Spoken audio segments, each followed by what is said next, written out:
नमस्कार साथियों, कैसे हैं आप सभी। उम्मीद करते हैं कि आप स्वस्थ होंगे, सुरक्षित होंगे और सुखी होंगे। जैसा कि हम अपने वीडियो में किसी न किसी विषय के बारे में बात करते हैं, चर्चा करते हैं और उस विषय की गहराई को समझने का प्रयास करते हैं। उसी सीरीज में आज हम देखेंगे कि जो जीएसटी को गवर्नमेंट ने उसके स्लैब को घटा दिया है, तो इसका जो है क्या प्रभाव पड़ेगा और इससे जो है आम जनता को क्या फायदा मिलेंगे, इससे गवर्नमेंट को क्या फायदा या नुकसान होगा। इन सब के बारे में हम डिटेल में बात करेंगे और समझने की कोशिश करेंगे कि जीएसटी कैसे हमारी अर्थव्यवस्था में काम करता है। तो पहले हम ये समझते हैं कि जीएसटी है क्या। तो जैसा कि गुड एंड सर्विस टैक्स, जैसा कि ये है कि किसी भी आइटम्स पे और सर्विस जो होती है उस पे जो गवर्नमेंट टैक्स लगाती है वही जीएसटी। जैसे आप कोई भी सामान खरीदते हैं, कोई भी सर्विस पे कोई सर्विस करते हैं तो उस पे गवर्नमेंट टैक्स लगाती है। तो वो एक डिसाइड करती है कि मुझे किसी भी प्रोडक्ट पे, किसी भी आइटम पे इतने परसेंट टैक्स लगाना है। तो जैसा कि अभी तक था कि 12%, 18%, 28%, तो उसको अब जो है मिनिमाइज कर दिया है, कम कर दिया है। अब उसे जो है 5% और 12%, जिसमें ज्यादातर जो आइटम होंगे, ज्यादातर जो आइटम्स होंगे उनको 5% के स्लैब में रखा जाएगा और जो लग्जरियस चीजें हैं उन्हें 12% के उसमें स्लैब में रखा जाएगा। तो इससे जो है आम जनता को काफी ज्यादा फायदा मिलेगी।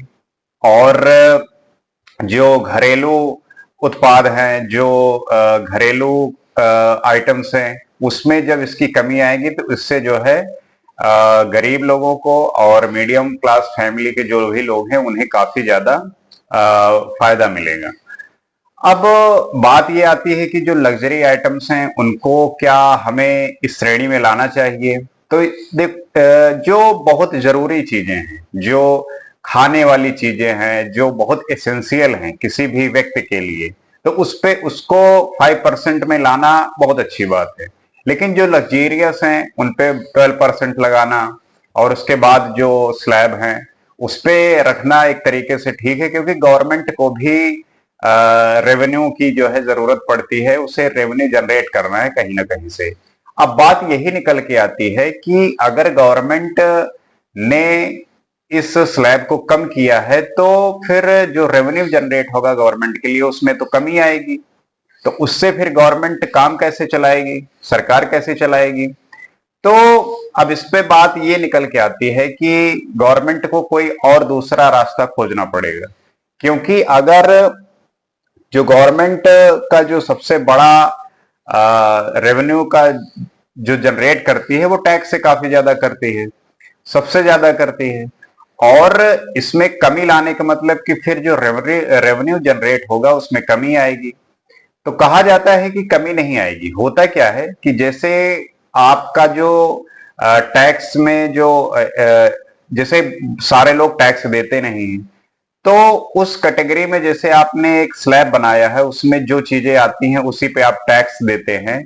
तो इससे होगा क्या कि जो टैक्स बेस है, जो टैक्स बेस है उसमें एक इजाफा होगा। जैसे कि कुछ ही व्यक्ति जो टैक्स देते हैं, तो जो टैक्स का जो स्लैब है उसे कम करने पर उसमें ज्यादा संख्या आएगी। जैसे मान लीजिए कि 1,000 रुपए पे टैक्स है, तो उसमें वही व्यक्ति आएंगे जो 1,000 कमाते हैं, उन्हें ही टैक्स देना पड़ेगा। मान लीजिए कोई गांव है, तो उसमें 1,000 कमाने वाला व्यक्ति जो है सिर्फ एक है, तो वो टैक्स सिर्फ देगा। लेकिन अगर मान लीजिए गवर्नमेंट ने 100 रुपए पे टैक्स लगाने का लगाया, तो फिर उसमें क्या होगा कि 100 रुपए वाले गांव में बहुत सारे लोग हैं, तो रेवेन्यू उस स्लैब से उतनी ही जनरेट होगी। बस होगा क्या कि जो टैक्स का बेस है वो बढ़ जाएगा, और इस टैक्स के बेस बढ़ने से रेवेन्यू उतनी ही जनरेट होगी, कमी उसमें नहीं आएगी। तो ये समझने वाली बात है। और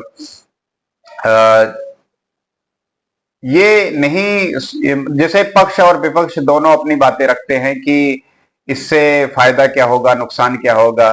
फायदा बहुत अच्छा होगा, क्योंकि जब टैक्स कम होगा तो जो चीजों के प्राइस हैं उसमें कमी आएगी, जो बहुत एसेंशियल हैं, जरूरी है, उसमें इजाफा होगा, उसमें लोग जो नहीं अफोर्ड कर पा रहे थे वो अब अफोर्ड कर पाएंगे, तो कंजम्पशन बढ़ जाएगा। और जब कंजम्पशन बढ़ता है तो किसी भी देश की जो इकोनॉमी होती है वो बूस्ट होती है, जीडीपी बढ़ता है। तो इससे जो और हमारी जो इकोनॉमी है, हमारा जो देश है, यहाँ पे कंजम्पशन इकोनॉमी है, तो लोग कंज्यूम करते हैं क्योंकि हमारा पॉपुलेशन जो है बहुत ज्यादा है, तो कंज्यूम करते हैं। तो इससे जो है जो कंजम्पशन बढ़ेगा तो प्रोडक्ट के जो जब प्रोडक्ट का ज्यादा कंजम्पशन होगा तो उसकी डिमांड बढ़ेगी, उत्पादन ज्यादा होगा। तो इस तरीके से स्लैब का कम करना, टैक्स में रिलैक्सेशन करना, ये एक इकोनॉमी के लिए अच्छा है। वो जो कहते हैं कि रेवेन्यू नहीं जनरेट होगा, तो रेवेन्यू इस तरीके से जनरेट होगा कि जो टैक्स बेस हैं, जो लोगों की संख्या है वो बढ़ेगी और उससे जो है टैक्स जनरेट होगा। अब जैसे एक आपको मैं ये बताता हूं कि जैसे जब डिमोनेटाइजेशन हुआ, नोटबंदी हुई, तो उस समय हुआ क्या कि ये कहा गया कि हमें ब्लैक मनी जो है वापस लेके आनी है, लेकिन यही बात निकल के आई कि ब्लैक मनी तो वापस नहीं आई, जितना पैसा था वही वापस आ गया।